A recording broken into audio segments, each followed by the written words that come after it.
Hello students, আমি Nitish sir জ্ঞানজ্যোতি coaching সেন্টারের পক্ষ থেকে তোমাদের প্রত্যেককে জানাই আরো একবার স্বাগত। তো স্টুডেন্টস, আজকে আমি তোমাদের সঙ্গে আলোচনা করব নবম শ্রেণীর পাঠ্য বইয়ের তোমাদের প্রথম একটি নাটক রয়েছে ধীবর বৃত্তান্ত। মহাকবি কালিদাস রচিত অভিজ্ঞান শকুন্তলম বলে যে নাটকটি রয়েছে, সেই অভিজ্ঞান শকুন্তলম নাটকের কিন্তু ষষ্ঠ অঙ্কের এই ধীবর বৃত্তান্ত একটি তোমাদের পাঠ্য বইয়ে কিন্তু তুলে ধরা হয়েছে। ভীষণ গুরুত্বপূর্ণ তোমাদের এই প্রথম ইউনিট টেস্ট এবং ফাইনাল পরীক্ষার জন্য কিন্তু ভীষণ গুরুত্বপূর্ণ আজকের এই নাটকটি।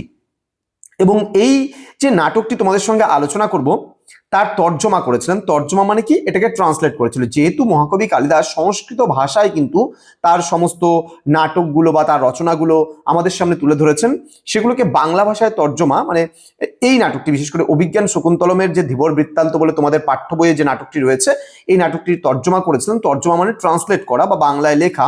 সেটা লিখেছিলেন কিন্তু তোমাদের হচ্ছে নারায়ণ চক্রবর্তী। ঠিক আছে, সত্যনারায়ণ চক্রবর্তী লিখেছেন এবং ষষ্ঠ অঙ্কের কিন্তু এটা একটা অংশ বিশেষ এই নাটকটি। ঠিক আছে, তো আজকে বিস্তারিত তোমাদের সঙ্গে আলোচনা করব আজকের এই নাটকটি কালিদাস রচিত এবং সত্যনারায়ণ চক্রবর্তী তর্জমা করেছিলেন। ঠিক আছে, তো প্রথমতই যদি আমরা বলি এই নাটকটির প্রসঙ্গ আমি তোমাদের সামনে তুলে ধরছি। প্রত্যেকটা একদম পাঠ্য বইয়ের প্রতিটা লাইন তুলে তুলে কিন্তু আজকের এই বিষয়টি তোমাদের সামনে আলোচনা করব। ঠিক আছে, দেখো কি বলেছে। মহর্ষি কর্ণের তপবনে তার অনুপস্থিতিতে, কর্ণ হচ্ছে ক দন্তার নয় বয় একার বসনার, কর্ণের স্পেলিংটা কিন্তু দেখে নেবা, কর্ণ নয় কিন্তু কর্ণ। তাহলে মহর্ষি কর্ণের তপবনে তার অনুপস্থিতিতে মানে তিনি যখন ছিলেন না, শকুন্তলাকে বিয়ে করে রাজা দুষ্মন্ত কিন্তু রাজধানীতে ফিরে গেছেন। আবারও বলছি, মহর্ষি কর্ণের তপবনে তার অনুপস্থিতিতে কিন্তু শকুন্তলাকে বিয়ে করে রাজা দুষ্মন্ত তার রাজধানীতে ফিরে গেছেন। তার মানে শকুন্তলাকে কে বিয়ে করেছেন? রাজা দুষ্মন্ত বিয়ে করেছেন। কখন বিয়ে করেছেন?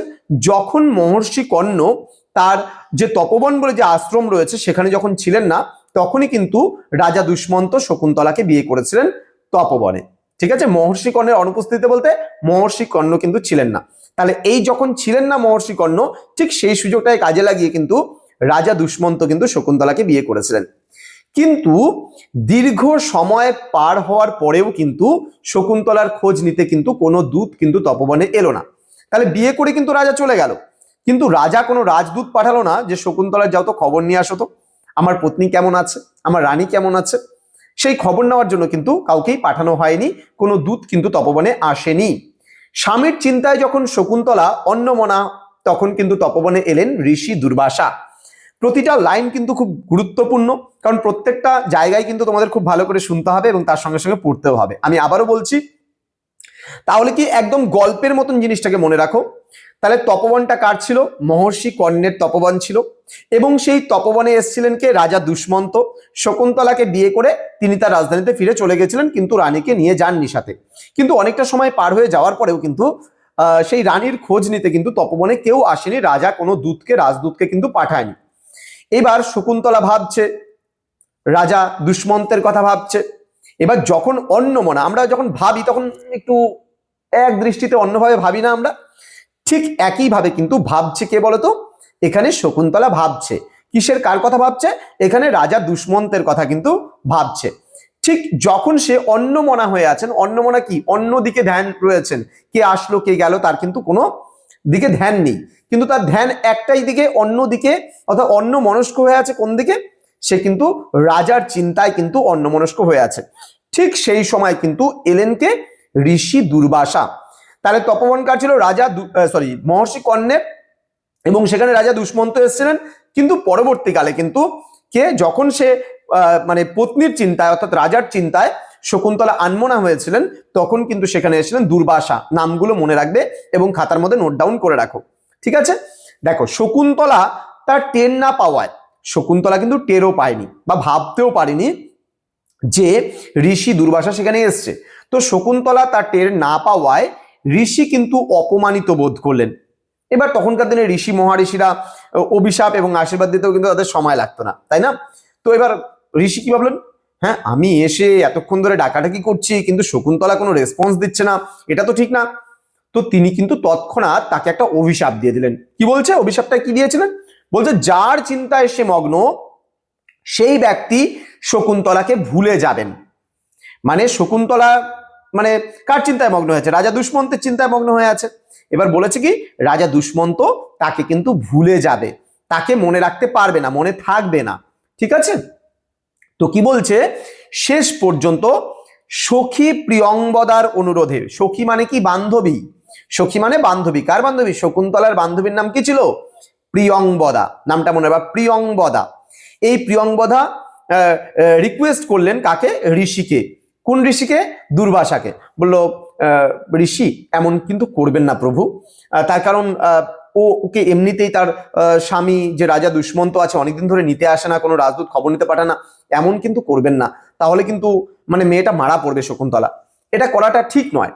তো এই অনেক মানে কথা বলার পরে কিন্তু তখন ঋষি বললেন, কি বললেন, যে কোনো নিদর্শন দেখতে পারলে তবে কিন্তু শাপের প্রভাব দূর হবে, তবে কিন্তু অভিশাপের প্রভাবটা দূর হবে। বলছে যদি কোনো রাজা কিন্তু কোনো নিদর্শন যদি দেখে, সেই নিদর্শন পেলে পারেই, নিদর্শন মানে কি দেখো, আজকে আমি হাতে একটা বালা পরে আছি, তাহলে আমার নিদর্শন এই বালাটা, তাহলে তোমরা যখন দেখবে যে বলবে কি যে না এই তো এটা নীতিশ স্যারের বালা। আমি চশমাটা এই ধরনের চশমা পরি, যদি কারো চোখে এরকম দেখো তোমরা কি হবে, নীতিশ স্যার এই ধরনের চশমা পরে, মানে এগুলো হচ্ছে আমার নিদর্শন। অর্থাৎ আমার অনুপস্থিতিতেও তোমরা কিন্তু আমার কথা মনে রাখতে পারবে যে স্যার এভাবে পড়াচ্ছেন, অর্থাৎ স্যারের ফেসটা অনেক অনেক এর সাথে একটু ম্যাচ করছে। তার মানে নিদর্শন যদি কোনো কিছু দেখে তবেই কিন্তু বলছে যে সেই ব্যক্তির মনে পড়বে, আদারওয়াইজ কিন্তু রাজা দুষ্মন্ত তাকে পুরোপুরি ভুলে যাবে। ঠিক আছে, বুঝতে পেরেছো এতটুকু? এবার পরবর্তীতে কি বলেছে দেখো, দুষ্মন্ত রাজধানীর উদ্দেশ্যে বিদায় গ্রহণের সময় যখন শকুন্তলাকে বিয়ে করেছিল, রাজা দুষ্মন্ত বিয়ে করে যখন তার রাজধানীতে ফিরে যায় তখন কিন্তু একটা আংটি দিয়েছিল। ঠিক আছে, তো একটা আংটি পরিয়ে দিয়েছিল কিন্তু শকুন্তলাকে রাজা দুষ্মন্ত। সখীরা মনে করলেন সেই আংটি হবে ভবিষ্যতের স্মারক চিহ্ন। বলছে রাজা তো অন্ততপক্ষে একটা নিদর্শন তো দিয়েছে, এই আংটিটা তো শকুন্তলাকে পরিয়ে দিয়েছিল, সুতরাং এই আংটিটাই কিন্তু হবে শেষ পর্যন্ত কি, শেষ পর্যন্ত একটা স্মৃতি মানে স্মারক চিহ্ন বলতে পারো, বা স্মৃতি চিহ্ন হিসাবে এটা রয়েছে, বা নিদর্শন হিসাবে এটা রয়েছে। ঠিক আছে, আচ্ছা, মহর্ষি কর্ণ তীর্থ থেকে ফিরে শকুন্তলাকে কিন্তু পতিগৃহে পাঠানোর আয়োজন করলেন। এবার মহর্ষি কর্ণ যখন জানতে পারলো শকুন্তলার বিয়ে হয়ে গেছে, তখন কিন্তু মহর্ষি কর্ণ যখন তপবনে ফিরে এলো তখন শকুন্তলাকে সেই রাজপ্রাসাদে অর্থাৎ রাজা দুষ্মন্তের কাছে পাঠানোর কিন্তু তিনি আয়োজন করলেন। কিন্তু দুষ্মন্ত সমীপে উপস্থিত হলে তিনি শকুন্তলাকে চিনতেও কিন্তু পারলেন না। ওই যে ঋষি অভিশাপ দিয়েছিল, ঋষি দুর্বাসা অভিশাপ দিয়েছিল যে তুমি যার চিন্তায় এখন মগ্ন হয়ে আছো সে কিন্তু কখনো মানে কোনোভাবেই তোমাকে কিন্তু মনে রাখতে পারবে না, সে ভুলে যাবে, এবং তোমার যে স্মৃতি যে স্মারকটা রয়েছে সেটা যদি স্মারক চিহ্নটা যদি রাজা দেখে তবেই কিন্তু মনে পড়বে, আদারওয়াইজ মনে পড়বে না। কিন্তু এখানে তো শকুন্তলার কাছে এখন ওই আংটিটি নেই, তাহলে এই আংটিটা কি হলো দেখো, টেক্সট বইটা ভালো করে পড়বে এই জায়গাটা। হ্যাঁ, কি বলেছে দেখো, এদিকে পথে যখন সেই শকুন্তলাকে প্রতিগৃহে পাঠানোর ব্যবস্থা করেছিল কে, মহর্ষি কর্ণ, তখন কিন্তু যাত্রাকালে এখনকার দিনের মতো তো আর তখনকার দিনে বাহন ছিল না যে তুমি ফ্লাইটে উঠবে আর চলে যাবে, ট্রেনে উঠবে চলে যাবে, বাসে উঠবে চলে যাবে, বা পার্সোনাল কারে চলে যাবে। তখনকার দিনে কিন্তু পায়ে হেঁটে বা পালকিতে কিন্তু যেতে হতো, তাই না, সেই সময় এনশিয়েন্ট টাইমে। তাহলে সেখানে অনেকটা সময়ের মানে ব্যাপার ছিল যে রাজার ওখানে যাওয়ার ক্ষেত্রে। তো এদিকে পথে যখন শচী তীর্থে স্নান করতে গেল, সেই শচী তীর্থে স্নানের পর কিন্তু অঞ্জলি দেওয়ার সময় হাত থেকে সেটা খুলে কিন্তু পড়ে গিয়েছিল শকুন্তলার হাতের আংটিটি কিন্তু জলে। তাহলে কি বললাম যে শকুন্তলা কোথায় স্নান করেছিল? শচী তীর্থে। লিখে রাখো, এগুলো কিন্তু পরীক্ষায় আসবে, এবং আমি কিন্তু এমসিকিউ যখন প্রশ্নগুলো তোমাদের সলভ করাবো তখন প্রত্যেকটা বিষয় কিন্তু আমি ধাপে ধাপে তোমাদেরকে সলভ করিয়ে দেবো। তাহলে কি বললাম যে শচী তীর্থে স্নানের পর অঞ্জলি দেওয়ার সময় হাত থেকে সেটা খুলে কিন্তু পড়ে গেছে শকুন্তলার হাতের আংটিটি, এবং রাজসভায় যখন শকুন্তলা গেলেন তখন কিন্তু তিনি শকুন্তলা অপমানিতা হলেন রাজসভায়। ঠিক আছে, কেন অপমানিতা হলেন? তার কারণ তিনি এখন বলছেন শকুন্তলা যে আমি রাজা দুষ্মন্তের বউ, আমি রানী এখানকার, তো সবাইকে এটা মেনে নেবে? রাজা কবে আবার বিয়ে করলো, আমরা তো কেউ কিছু জানতেই পারলাম না, কিন্তু রাজা তো তপবনে বিয়ে করে চলে গেছে সেই রাজধানীতে, তাই না? তাহলে কিন্তু এখানে রাজসভায়ও কেউ জানে না রাজা বিয়ে করেছে, এবং রাজারও মনে নেই, যেহেতু ঋষি দুর্বাসা একটা অভিশাপ দিয়ে গেছেন, সেই অভিশাপের কারণে কিন্তু পুরোপুরি ভুলে গেছেন রাজা। এইবার এই সিচুয়েশনে ওই যে আংটিটা যেটা রাজা যাওয়ার সময় শকুন্তলাকে পরিয়ে দিয়েছিলেন, এই আংটিটা পেল এক ধীবর। ধীবর মানে হচ্ছে কি, জেলে। হ্যাঁ, যারা মাছ ধরে তাদেরকে ধীবর বলা হয়। ঠিক আছে, তো এবার বলছে তারপর নগর রক্ষায় নিযুক্ত রাজ শ্যালক এবং পিছনে হাত বাঁধা অবস্থায় এক পুরুষকে সঙ্গে নিয়ে দুই রক্ষীর প্রবেশ। এবার ওই ধীবরকে সাথে করে নিয়ে দুজন রক্ষী, রক্ষী বলতে দারোয়ান, সেই দারোয়ান কিন্তু ওই জেলের হাত হুত বেঁধে রাজার কাছে নিয়ে গেছে।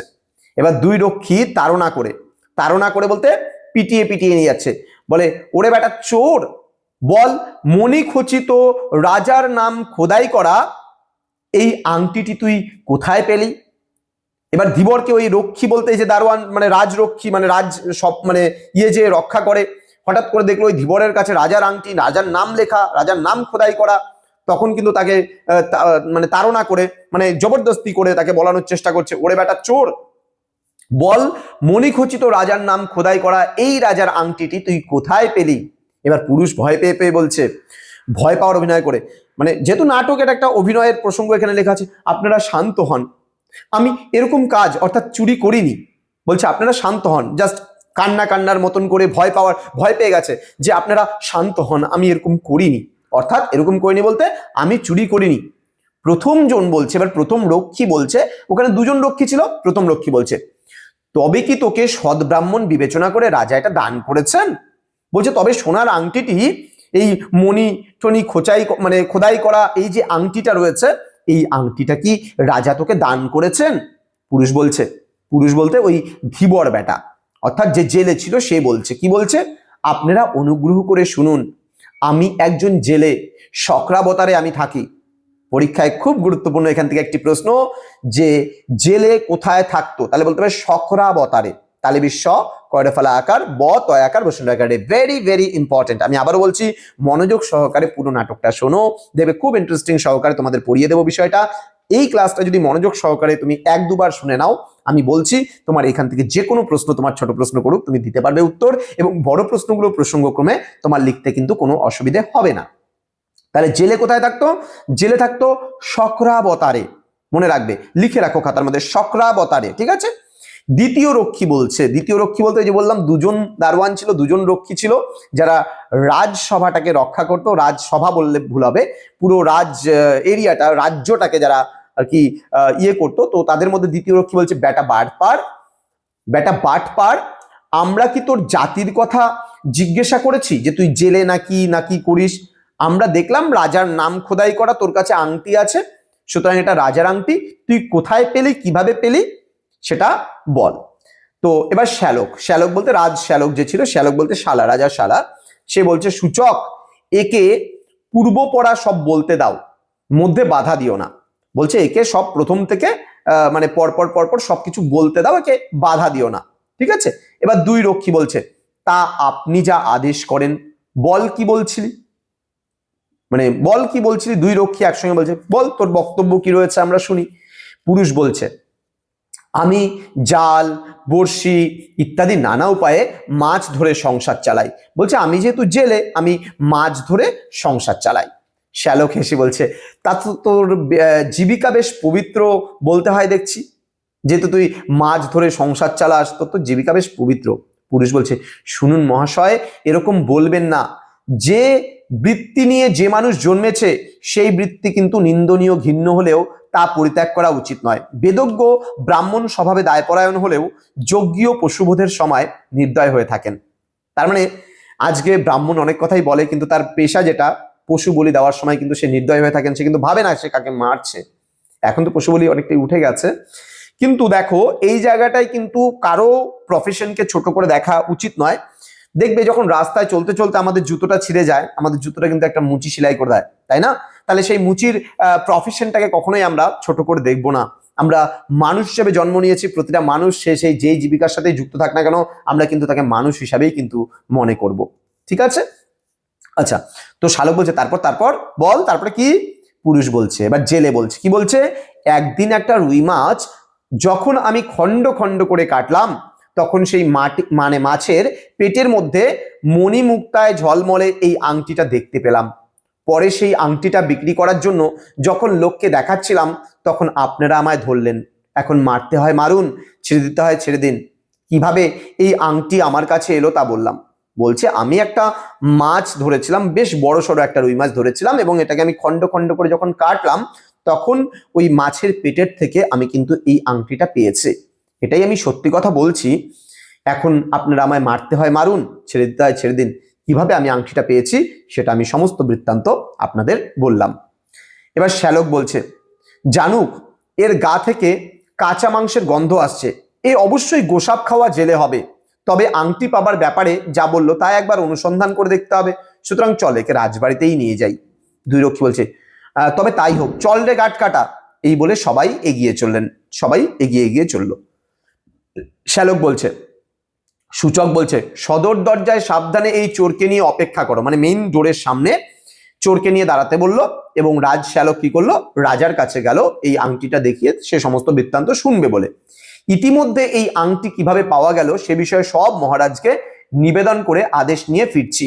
শ্যালক কিন্তু বলে গেল যে মহারাজ কি বলছে না বলছে আমি এটা নিয়ে সব শুনে এসে তারপরে জানাচ্ছি কি মানে হচ্ছে, তারপরে তোমরা যা করতে হয় করবে। তো দুই রক্ষী বলছে, আপনি মানে প্রবেশ করুন, মহারাজ এই সংবাদ শুনে খুশি হবেন। রাজশ্যালক কিন্তু বেরিয়ে গেলেন এই খবরটা আনার জন্য। প্রথম রক্ষী বলছে, আমাদের প্রভুর দেখি খুব বিলম্ব হচ্ছে। বিলম্ব মানে কি, দেরি হচ্ছে। দ্বিতীয় রক্ষী বলছে, আরে বাবা অবসর বুঝে তবে না রাজার কাছে যাওয়া যায়। বলছে রাজা তো খুব ব্যস্ত মানুষ, একটু ফ্রি হবে তারপরে না সেই কথাটা তুলে ধরবে রাজার কাছে, তাই না? প্রথম রক্ষী বলছে, প্রথম রক্ষী যে আছে সে বলছে, জানুক একে মারবার আগে এর গলায় যে ফুলের মালা পরানো হবে তা গাঁথতে আমার হাত দুটো এখনোই নিষ্পিস করছে। জেলেকে দেখিয়ে বলল যে ওকে ওর গলায় মালা পরানো হবে, সেই মালাটা আমি গাঁথবো, আমার হাতটা নিষ্পিস করছে, ওকে তো বলি দেবে বলি। এই ধরনের দুইজন কথাবার্তা বলছে। এবার পুরুষ বা জেলে বলছে, মহাশয় বিনা দোষে আমায় মারবেন না মহাশয়। দ্বিতীয় রক্ষী এবার তাকিয়ে দেখে বলছে, এই তো আমাদের প্রভু মহারাজের হুকুমনামা নিয়ে এদিকেই আসছেন, হয় তোকে শকুনি দিয়ে খাওয়ানো হবে, না হয় কুকুর দিয়ে খাওয়ানো হবে। এবার রাজশ্যালক কিন্তু প্রবেশ করলো। এই কথাগুলো বলতে বলতে দ্বিতীয় রক্ষী যখন এই কথাগুলো বলছিল যে তোকে হয় শকুনি দিয়ে খাওয়ানো হবে, শকুন দিয়ে খাওয়ানো হবে, না হলে কুকুর দিয়ে খাওয়ানো হবে, তো কিছু একটা করা হবে। তো রাজশ্যালক কিন্তু এবার প্রবেশ করলো। শ্যালক বলছে, সূচক এই জেলেকে ছেড়ে দাও, আংটি পাওয়ার ব্যাপারে এ যা বলেছে তা সব সত্যি বলে প্রমাণিত হয়েছে। সূচক বলছে, তা প্রভু যা আদেশ করেন। দ্বিতীয় রক্ষী বলছে, এই জেলে জমের বাড়ি থেকে আবার ফিরে এলো, জেলের হাতের বাঁধন কিন্তু খুলে দিল। পুরুষ বলছে, মানে আর কি যে জেলে ছিল সেই জেলে বলছে শ্যালককে প্রণাম করে, প্রভু আজ আমার সংসার চলবে কিভাবে? বলছে, আমি এই যে সারাদিন আপনারা আমার সময়টা নষ্ট করে দিলেন, আমি এবার সংসারটা চালাবো কি করে? আমি তো রোজ মাছ ধরি, মাছ বিক্রি করি, তারপরে যে টাকা আসে সেটা দিয়ে আমার সংসারটা চলে, কিন্তু এখন কিভাবে আমার সংসারটা চলবে? শ্যালক বলছে, মহারাজ আংটির মূল্যের সমপরিমাণ অর্থ খুশি হয়ে তোমায় দিয়েছেন। এবার জেলেকে টাকা দিলেন, ওই আংটির যা দাম পুরো দামটাই কিন্তু রাজা তাকে দিলেন। পুরুষ বা জেলে প্রণাম গ্রহণ করে বলছে, প্রভু অনুগৃহীত হলাম, মানে আমি খুব খুশি হলাম যে আমার দিনটা নষ্ট হলো না।